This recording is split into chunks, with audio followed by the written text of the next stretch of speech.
My ex wants to get coffee and catch up. You're not invited, she informed me. Understood, I said. Got the ring deposit back while she was gone. When she came home, I was packed.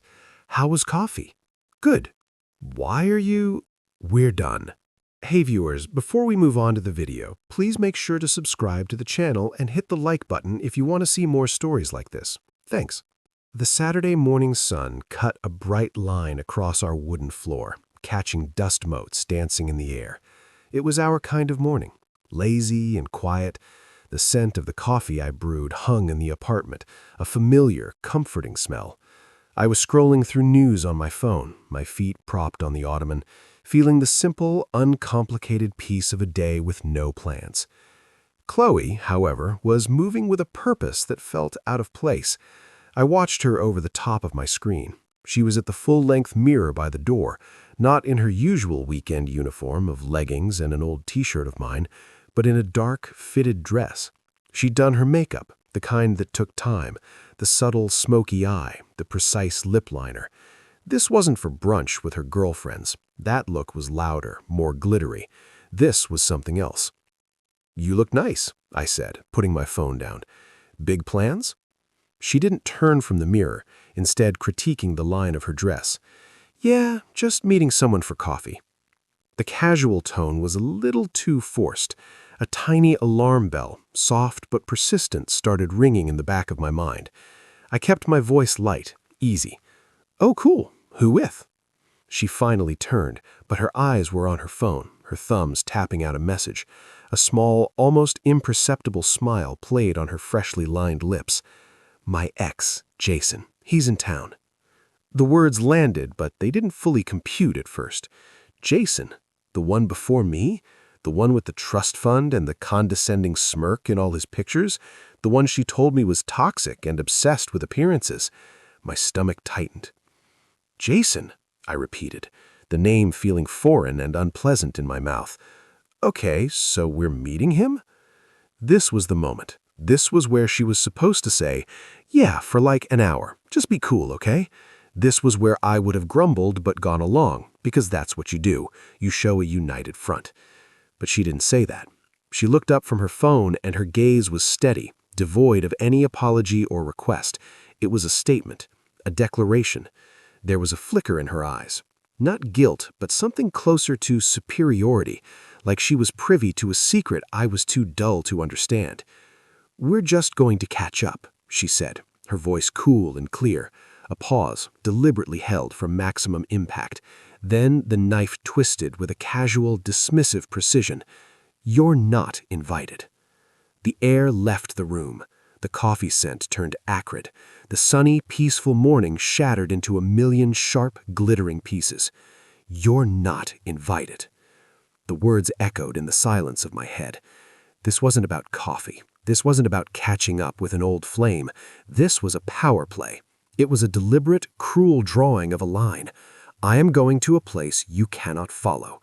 I am prioritizing a connection with my past over my present with you, and I am explicitly telling you that you are excluded.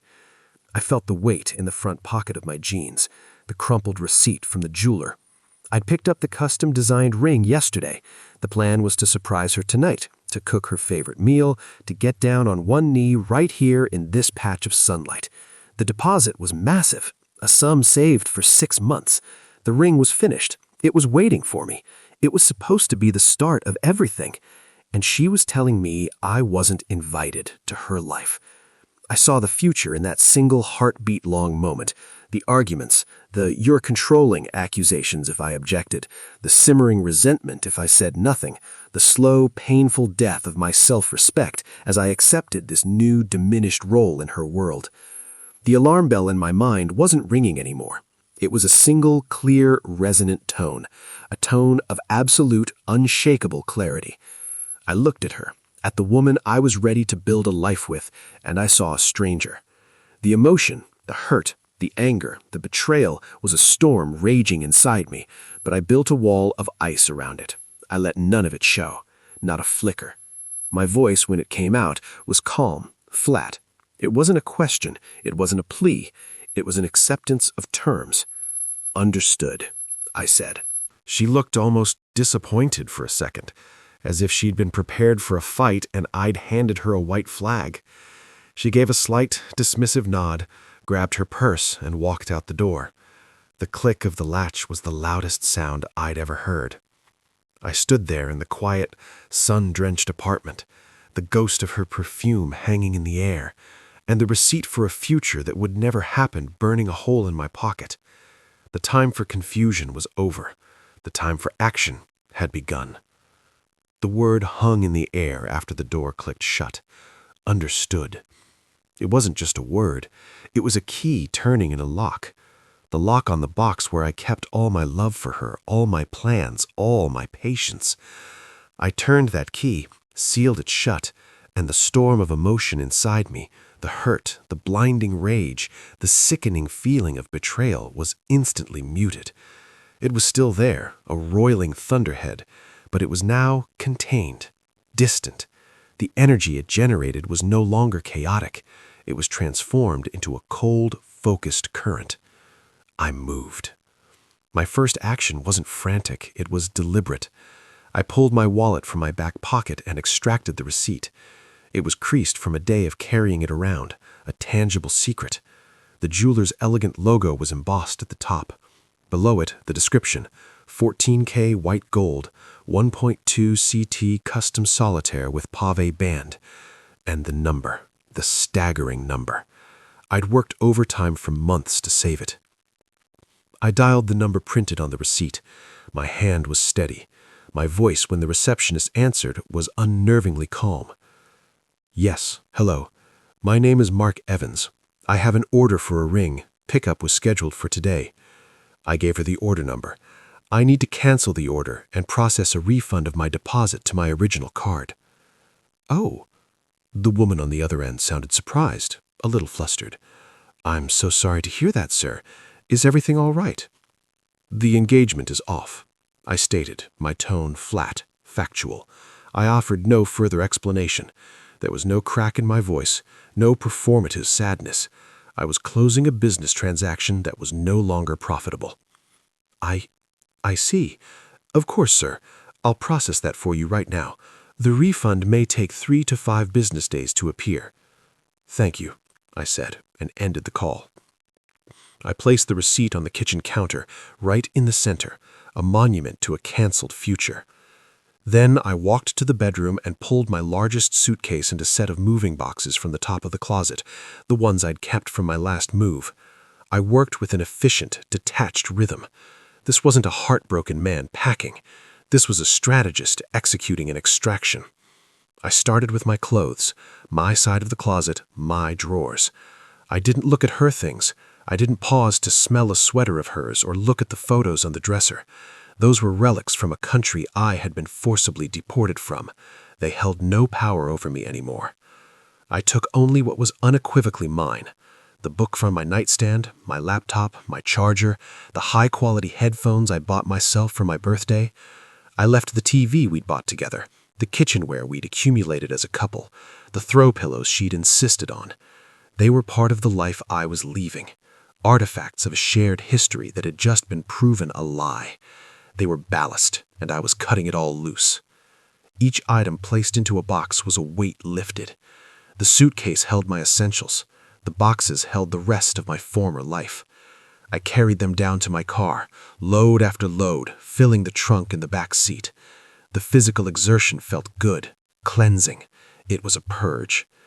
When the last box was in the car, I did a final walkthrough. The apartment already felt different. It wasn't our home anymore. It was her apartment, and it felt emptier, smaller. I stood in the living room, the same patch of sun now highlighting the faint indentations in the rug where my furniture had been. I was done. There was nothing left of me here. I grabbed my car keys and the single box of final items, my toothbrush, my razor, the few toiletries from the bathroom. I didn't look back. I walked out the door, down the stairs, into my car. I didn't drive away immediately. I sat in the driver's seat, the engine off, and pulled out my phone. I went to her contact, a picture of her laughing, the one I'd taken on a trip to the coast. I looked at it for one last long second. Then I tapped the screen a few times. Block this caller. A confirmation pop-up appeared. Are you sure you want to block this contact? I was sure. I tapped block contact. Then, and only then, did I start the car. I didn't have a destination. Not yet. A hotel for the night. Then tomorrow I'd find a new place, a fresh start. But for now, the only thing that mattered was that I was moving forward, away from her. The rearview mirror was just glass. I had nothing left to look for in it. I didn't have to wait long.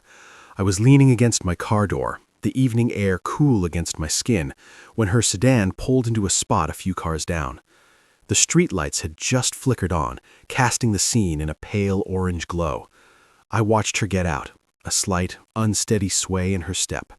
She'd had more than coffee. She was humming something to herself, a small, satisfied smile on her face as she rummaged in her purse for her keys. She didn't see me at first. She was still in the bubble of her afternoon, the bubble from which I had been explicitly excluded. I pushed off from the car and took a few steps into the light pooling between the vehicles. The sound of my shoes on the pavement made her look up. The smile vanished, replaced by a startled confusion as her eyes landed on me, then darted to the packed interior of my car, visible through the windows. "Mark? What's with the boxes?" she asked, her voice tinged with a slow, dawning alarm. She gestured weakly at the final cardboard box I held in my arms. I didn't answer her question.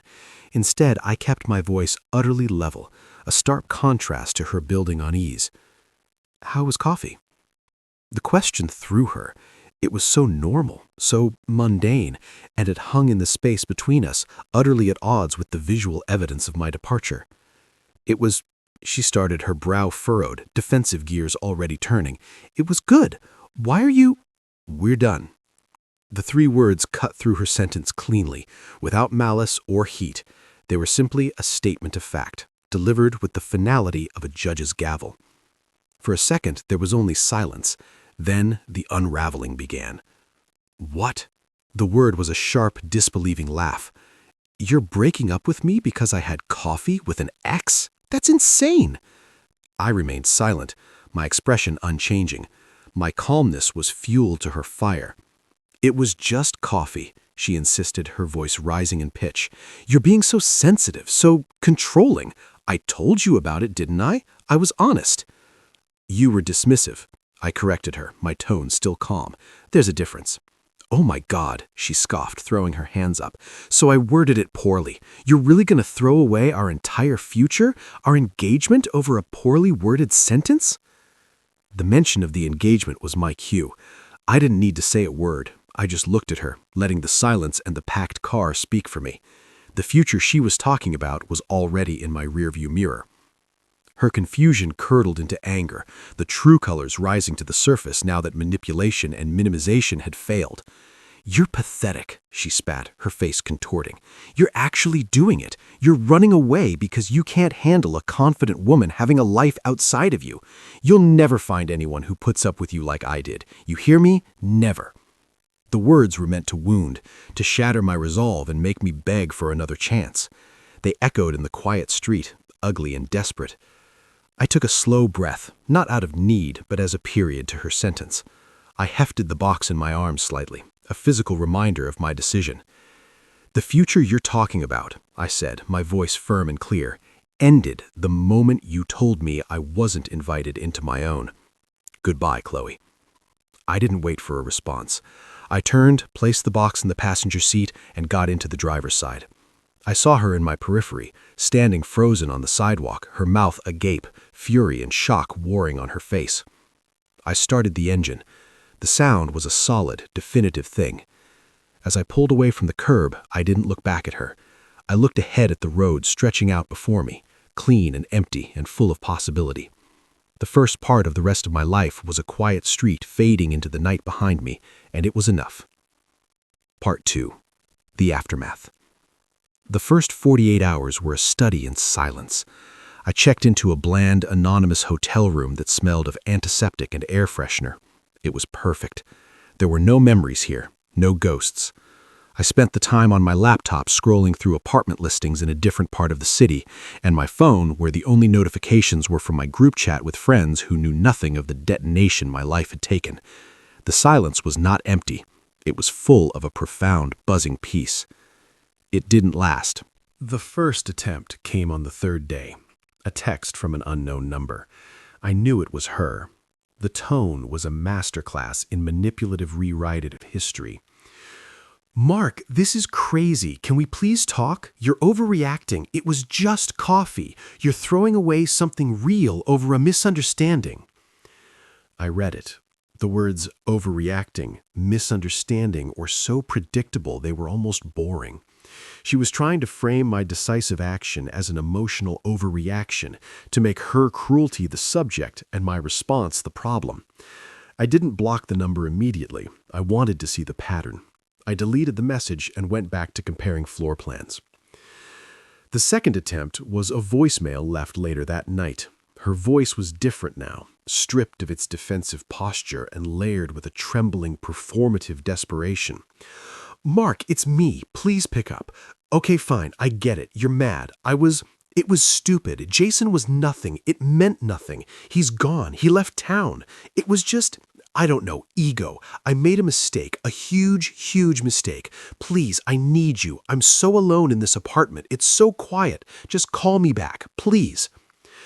I saved the voicemail, not out of sentiment, but as evidence. Evidence of the shift from blame to begging. The admission of ego that confirmed everything I'd suspected. She wasn't sorry for her actions. She was sorry for the consequences. The silence of the apartment she'd now inherited was her punishment, not my problem. I deleted the voicemail from my inbox and blocked the new number. The third message was a text, this one venomous. The mask was fully off. The desperation had curdled into pure, unfiltered rage. "Fine, be that way. You are always too weak for me anyway. You can't handle a real woman. You'll be back. You'll realize what you lost, and you'll come crawling back, and I'll laugh." I almost smiled. This was the real Qley, the one who had told me I wasn't invited, the one for whom love was a battlefield and respect was a sign of weakness. This message was a gift. It was the final ironclad confirmation that I had made the only possible choice. I blocked this number too. Then the flying monkey arrived. My phone buzzed with a contact I had. Sarah, Qley's most toxic friend, the one who always seemed to be cheering from the sidelines whenever Qley did something brave and selfish. I answered, putting it on speaker as I continued to pack my suitcase in the hotel room. "Hey, Mark, it's Sarah." Her voice was saccharine laced with false concern. "I know," I said, my tone flat. "Listen, I know what Qley did was messy, but she's a mess, a complete wreck. You have to understand, she's spiraling. She's really, really sorry. A real man would find it in his heart to forgive her. She's learned her lesson." I stopped packing for a moment. "Sarah," I said, my voice devoid of any emotion, "is there a point to this call?" She sputtered. "The point is that you're being cruel. She made a mistake. Don't you care about her at all?" "That," I stated calmly, "is no longer my concern. Do not contact me again." I ended the call and blocked her. Number 2. The circle was complete. The pleas, the anger, the enlisted allies. It was all a script I was no longer reading from. A final email slipped through a day later, the last gasp before the digital silence became absolute. It was from an account I didn't recognize, but the voice was unmistakably hers. Subject: "I get it now, Mark. I'm writing this because you've blocked me everywhere else. I went to the jeweler today to see... I don't know what I was going to see. They told me you canceled the ring. You got your deposit back the day I left. That's when I finally understood. You weren't mad. You weren't hurt. You were done. You made your decision while I was still at the coffee shop. You were already gone. Jason hasn't answered a single text. He used the catch up to try to sleep with me one last time for old time's sake, and when I said no, he vanished. He was just using me, and I threw us away for that, for nothing. I get it now. I finally understand what I lost, and I have to live with that. Qley." I read it once, then selected the email and clicked delete. I didn't need her understanding. I didn't need her closure. Her unraveling was not my burden to carry. The karma was not dramatic. It was quiet and total. She was alone in the apartment she had made sacred to her own exclusion, haunted by the ghost of a future she had casually incinerated for an ego stroke from a man who saw her as a conquest. She was broke, having relied on my income for the larger bills. She was isolated, her social circle now tainted by the pathetic truth of her situation. And I felt nothing for her but a distant academic pity, the kind you might feel for a historical figure who made a catastrophically bad decision. It was over. Her consequences were hers to manage. My life was just beginning. Part 3. The Final Encounter. 2 months later, I was in a booth at the Grizzly Bear, a pub we'd never visited together, laughing with 2 of my oldest friends. The air was thick with the smell of fried food and beer, and a noisy game of darts was underway in the corner. I was relaxed, my arms slung over the back of the booth, a cold pint in front of me. This was my world now. It was louder, messier, and infinitely more honest. I saw her the moment she walked in. Qley. She was with Sarah, huddled by the door, as if bracing against a cold wind. She looked thin, and the dress she wore was one I recognized from a happier time. It now hung on her a little too loosely. Her eyes scanned the room, and when they landed on me, they widened, then filled with a desperate, hungry hope. I looked away, turning back to my friend Mike's story about his disastrous golf lesson. I took a slow sip of my beer. The peace inside me didn't so much as ripple. A shadow fell over the table.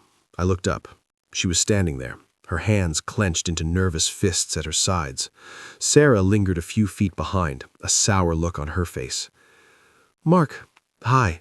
Her voice was a fragile thing, barely audible over the pub's din. "You look good." I gave a slight, polite nod, the kind you'd give a cashier you didn't know. "Qley, how are you?" The question, so simple and devoid of subtext, seemed to undo her. Her composure cracked. "Not great. Actually, terrible. I miss you. What I did was the stupidest thing I've ever done. He meant nothing. You meant everything." She was waiting for it, for me to soften, to say, "I'm sorry you're hurting," or "It's okay," to offer her a lifeline back into my orbit. I said nothing. I just looked at her, my expression neutral, my eyes clear. There was no anger in them, not lingering love, not even the cold satisfaction of being right. There was simply nothing, a vast, quiet expanse of indifference. My silence was more terrifying to her than any shout. She filled it, her voice cracking with emotion. "So that's it? After all that time? After everything we built?" I placed my pint glass down on the coaster with a soft, final click. I wasn't talking to the woman I'd loved. I was explaining a basic fact of the universe to a stranger. That was a different life. I've made my peace. I'm happy in this one. I paused, letting the truth of those words settle in the space between us. She could feel it, the genuine, unshakable contentment that radiated from me. It was the one thing she could never fake, never manipulate, and never take from me. And you're not in it. For a long moment, she just stood there, completely still. The desperate hope in her eyes extinguished, replaced by a dawning, horrifying understanding. She was looking at a man who was truly, completely free, and her presence, her pain, her very existence was as relevant to him as a forgotten receipt for a ring that had never been picked up. She was powerless. She was irrelevant. Without another word, she turned and walked away. Her shoulders slumped in a defeat that was total and permanent. My friend Leo whistled low. "Dude, who was that?" I picked up my beer again, the faintest genuine smile touching my lips as I turned back to my friends. "No one," I said, and I meant it. No one at all. The conversation moved on. The darts game got louder. The night continued. I was already there, present and alive in my new life. A life she had unwittingly given me the courage to claim. And it was better than anything I had left behind.